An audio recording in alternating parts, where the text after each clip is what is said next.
मंटो की बेटियां। मैं उन 3 बेटियों के नाक नक्श में उनके पिता का अदेखा चेहरा तलाश करता हूं। वे मंटो की बेटियां हैं, निगत, नुजत और नुसरत। हिंदुस्तान आई हैं वे अपने पिता की बिखरी यादों की किरचें बटोरने। बाघा सीमा पर बेटियों के गले में फूल मालाएं पड़ी हैं। बड़ी बेटी गंभीर है, मजली थोड़ा खामोश, और छोटी के चेहरे पर हल्की मुस्कुराहट तैरती है। मंटो की औलाद को देखकर मुझे अच्छा भी लग रहा है। अपनापा सा उमड़ आया है मेरे भीतर। क्या सरहद पार करते हुए टोबा टेक सिंह ने दस्तक दी होगी उनके मनों में? टोबा टेक सिंह और कोई नहीं, वह मंटो ही था जो ताउम्र आज़ादी के जश्न में नहीं बंटवारे के दर्द में जीता रहा।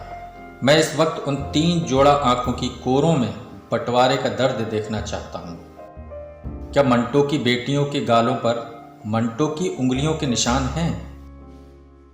मंटो किस मुल्क का अदीब है, हिंदुस्तान का या फिर पाकिस्तान की टूटी धरती का जहां बसा था वह, पर उस जमीन का बाशिंदा नहीं हो सका आखिरी सांस तक। ठंडा गोश्त आज भी पाकिस्तान में अश्लील अफसाना है, तो क्या मंटो उनके लिए अजीम अफसानिगार नहीं, जलील और फैशनिगार आदमी है? मैं नहीं जानता कि गालिब, जोश, मोमिन, मीर और साहिर उस मुल्क के लिए क्या हैं, पर मुझे बखूबी पता है कि सरहदें मंटो को नहीं बांट सकती। तुम मंटो से डरते क्यों हो? वह तो सच्चाई का राहगीर और अमन पसंद इंसान था। अपने अफसानों में मजहब की रूह के दर्शन कराता था वह।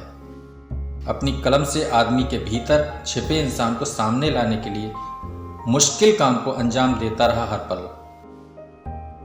उसके अफसानों में तवाइफें नहीं, रंडियां हैं। वहां साफ सुथरे सजे धजे कोठे नहीं, गंदे गिलाजत भरे कमरे हैं, जहां तमीज सीखने वाले नहीं, गर्म जिस्म के खरीदार आते हैं, जो उन्हें सोने के हार नहीं, कागज के चंद टुकड़े थमाते हैं, जिसमें कुछ हिस्सा दलाल का होता है।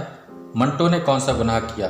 वह तो जिस्म की इन्हीं मंडियों की सैर कराता रहा अपनी कारी को, ताकि वह उस सच से रूबरू हो सके जिस पर सभ्य समाज हमेशा पर्दा डालता रहा, क्योंकि मंटो को मुखौटे पसंद नहीं थे। क्या तुम दागदार जिस्मों में छिपी बेदाग रूहों का मुकाबला करने से डरते हो? तल्ख सच्चाइयों का सामना करने से थरथराते हो? एक डरे हुए समाज के लिए मंटो हर वक्त खतरा है, हुकूमतों के लिए भी, जबकि मंटो न कभी तकरीरें करता न नसीहत देता है। उसका मानना था कि यह काम धर्म के ठेकेदारों और सियासी लीडरों का है।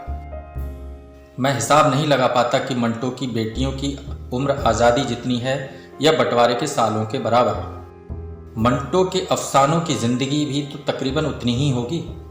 शायद मंटो हरदम उन दंगों के दरमियान है, बाहर नहीं, जिसने जल्लादी हाथों से जमीन पर तकसीम का बेरहम खाका खींचा। वह ता जिंदगी अपनी कलम से हैवानियत और हुकूमत के खिलाफ जंग लड़ता रहा और टोबा टेक सिंह की तरह खेत रहा।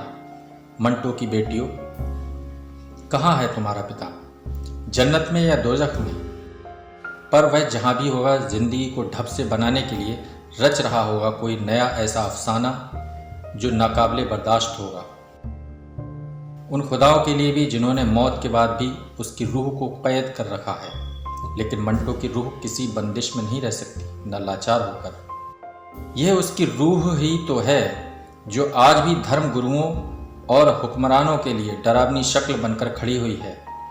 बेटियों, क्या ये सच है कि हमारी तरह तुम्हें भी अपने अब्बा की कमी खल रही है?